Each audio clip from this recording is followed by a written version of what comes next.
Halo Dek, Assalamualaikum warahmatullahi wabarakatuh. Selamat datang kembali di Shoku Tech. Gimana kabar kalian? Ya, kita kembali lagi di segmen Tech News. Dan di episode kali ini ada informasi dari Intel yang memberhentikan produksi dari beberapa prosesornya. Kemudian ada informasi dari Qualcomm yang sampai saat ini SoC terbaru mereka dikabarkan masih belum banyak brand yang order. Dan yang terakhir adalah informasi dari Infinix yang pertama kali merilis laptop gaming terbaru mereka di Indonesia. Nah, seperti apa informasinya? Kita akan bahas di episode kali ini. Dan sebelumnya jangan lupa untuk like, comment, share, dan subscribe. Oke, like, comment juga ya. Oke, kita masuk ke videonya.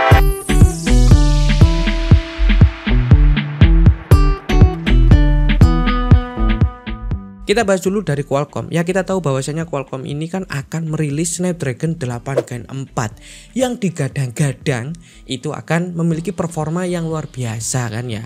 Tapi ada beberapa catatan di situ dan bahkan ada beberapa rumor yang menyebutkan kalau harga dari Snapdragon 8 Gen 4 ini akan jauh lebih tinggi dibandingkan dengan Snapdragon 8 Gen 3. Nah, gara-gara harga ini akhirnya beberapa brand smartphone di luaran sana itu masih belum banyak yang order Snapdragon 8 Gen 4. Bahkan ada yang mengestimasikan, memperkirakan untuk harga dari satu unit Snapdragon 8 Gen 4 itu mencapai 220 sampai 240 dolar. Lek di rupiah niku dikali 15.000 aja lah ya. Itu sekitaran 3,6 jutaan untuk satu SoC. Belum layar, durung baterai, durung casing, durung bungkusi boxnya kan. Wis, jadi berapa harganya nanti sebuah smartphone flagship yang ditenagai Snapdragon 8 Gen 4. Nah, mungkin harga inilah yang menjadi faktor utama brand-brand tadi itu belum banyak yang order Snapdragon 8 Gen 4. Ya, kita tahu Xiaomi 15 lah.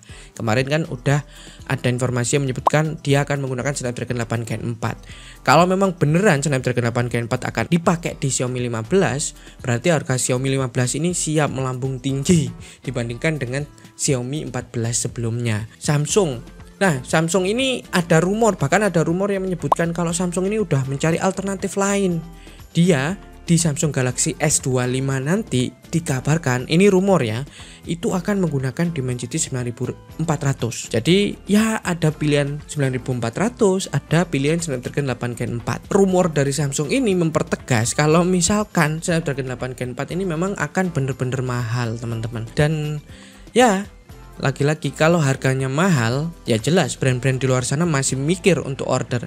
Apalagi, ini mungkin ini masih tebakan saya. Mungkin Snapdragon 8 Gen 4 ini brand-brand di luar sana kan pasti tahu tuh performanya kayak apa sebelum order, mereka udah dikasih tahu kan pasti. Mungkin performanya meningkat tapi nggak terlalu signifikan, atau performanya oke, kenceng, tapi suhunya yang tinggi. Ya, kita nggak tahu apa yang terjadi di belakang Snapdragon 8 Gen 4 ini sampai brand-brand tadi itu masih belum banyak yang order Snapdragon 8 Gen 4. Ya, kita lihat aja lah ke depannya seperti apa. Kalau memang Snapdragon 8 Gen 4 ini banyak dipakai di smartphone flagship ke depannya nanti, ya siap-siap rokok kantong lebih dalam akan banyak kita temukan. Smartphone flagship nanti ke depannya itu lebih mahal dibandingkan dengan smartphone flagship sebelumnya. Kabar sedih datang dari Intel yang menghentikan produksi dari Intel Core i9 12900KS. Ya, ini versi desktop ya teman-teman.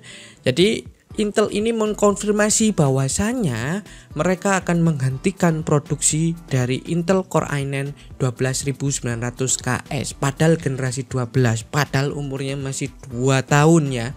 Tapi udah dihentikan oleh Intel. Ya, penyebabnya generasi 13-nya, generasi 14-nya dia jauh lebih kenceng dibandingkan dengan generasi 12. Dari frekuensinya aja udah kelihatan. Intel Core i9 12900KS ini dia memiliki frekuensi up to 5,8 GHz. Ini adalah prosesor pertama yang waktu itu bisa menyentuh angka 5,8 GHz out of the box. Di generasi 13900KS itu lebih gila lagi, dia sampai up to 6,0 GHz. Kemudian dihajar lagi 14900KS itu sampai 6,2 GHz. Jadi kayaknya Intel membunuh sendiri produk mereka. Nah, berbarengan dengan informasi penghentian produksi Intel Core i9 12900KS ini, Intel juga mengumumkan beberapa prosesor, banyak sekali prosesor generasi 10 yang itu juga diberhentikan oleh Intel untuk produksinya. Teman-teman bisa lihat daftarnya berikut. Wah, kayak temen nih wis rek.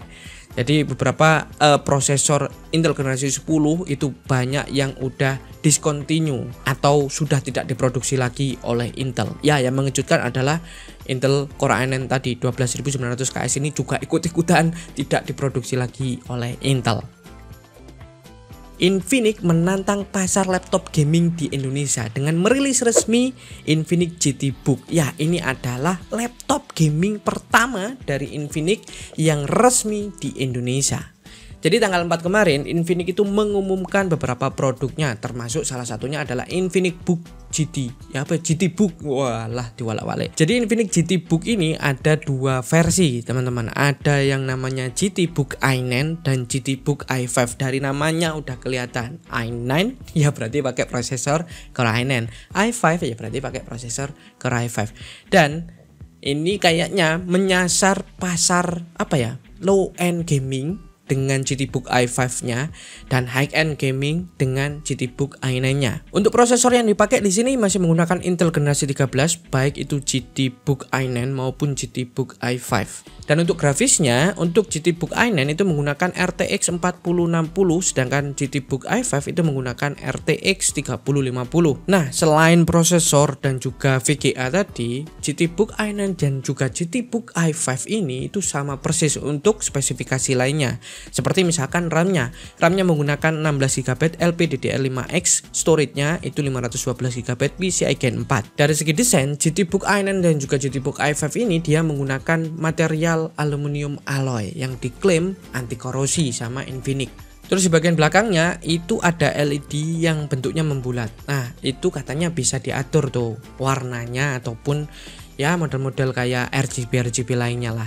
Kalau dari segi desain ini desainnya Infinix GT banget lah, sama kayak seri GT di smartphone-nya. Pokoknya garis-garisnya hampir mirip dengan itu. Kemudian ya ini mirip lah, desainnya masih menganut desain yang hampir sama dengan seri smartphone-nya. Nah, untuk displaynya sendiri dia menggunakan display 16 inci 16:10 untuk rasionya 100% sRGB dan memiliki refresh rate 120Hz. Ya, ini pergerakan yang menurut saya berani dilakukan oleh Infinix untuk menjajal pasar gaming laptop di Indonesia. Pertanyaannya sekarang adalah berapa harganya? Nah, untuk GT Book i5 harganya adalah 12.999.000. Sedangkan untuk GT Book i9 itu 18.999.000. Gimana menurut kalian? Dengan spesifikasi yang udah saya sebutin tadi, dengan desain yang seperti itu, bisa nggak bersaing di pasar gaming laptop di Indonesia ini? Oke, itu aja informasi untuk episode kali ini. Seperti biasa, sebelum kalian meng-close untuk video ini dan pindah ke video lainnya, like, komen rek di bawah. Gimana menurut kalian mengenai informasi yang udah saya sampaikan di episode kali ini, ya kan?